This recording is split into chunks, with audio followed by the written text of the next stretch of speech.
Work is important to our well-being. Not only does it bring us income, but the workplace can give us the opportunity to feel productive and can be good for our self-esteem. When we are mentally healthy, we are better able to work productively.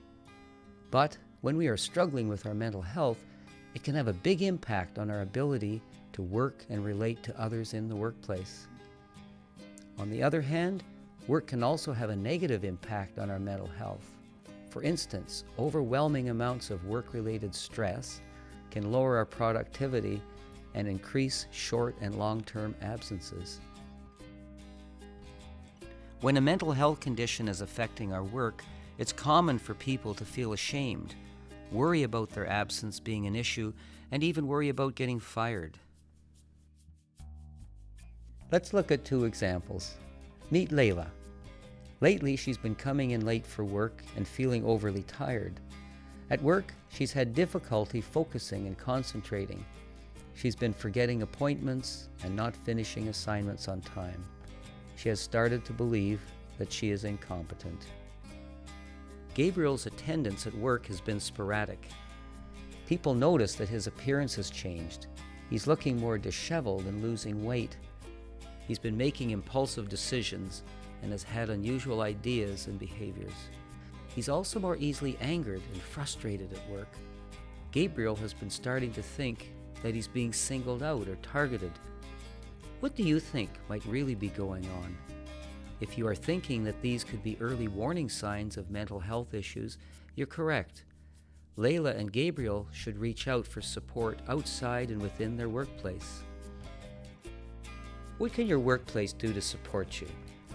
If a mental health condition is starting to affect your work, you and your manager can work together to try to find a reasonable accommodation so you can still perform the essential duties of your job. The following video shares strategies for those experiencing mental health issues or other difficulties at work. Here, you will learn how to coach up so that your supervisor or others can better understand how to be supportive at work. I've had the privilege of working through it with a lot of people in the workplace, and many of them talk about the fact that their supervisor may not be as supportive as they'd like. And one of the things that I now understand is that most supervisors really don't know how to help. They've never been given the training, they don't understand. So what my suggestion is today is to coach up, which means to help your supervisor to learn how to help you. And there's three things in particular that you can do. The first one is help them to understand how they can support you in being successful in your job. They may never understand really what you're going through, but they can understand a directive like, if you put my instructions in writing, then I won't get confused. If you remind me about upcoming deadlines, then I'll be much more likely to be able to follow through. If you choose not to raise your voice when you're speaking to me, I will be able to respond better to you. Things like that that really are focused on you being a good employee, but also are directives to your supervisor to help you. The second thing that I'd recommend is that for yourself, think about what it is that helps you to be well at work. For some people, it means actually taking a break once in a while. You know, you have breaks that are worked into your schedule, but a lot of people keep plowing through. Take that break, go for a walk, be able to clear your mind. It may mean that you have to stop multitasking, that you should focus on one thing at a time and get it done and completed before you go on to something else.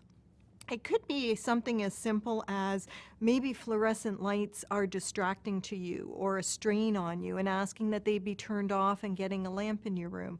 Think about what's useful for you, what you'll commit to, what you'll do differently in order to get along in the workplace in a way that's more successful but also healthier for you. And then the third idea is to really be able to say to your boss, if you think that I'm doing something wrong, here's a way you can tell me that that I'll be able to hear you and I won't end up being triggered or feeling unduly criticized.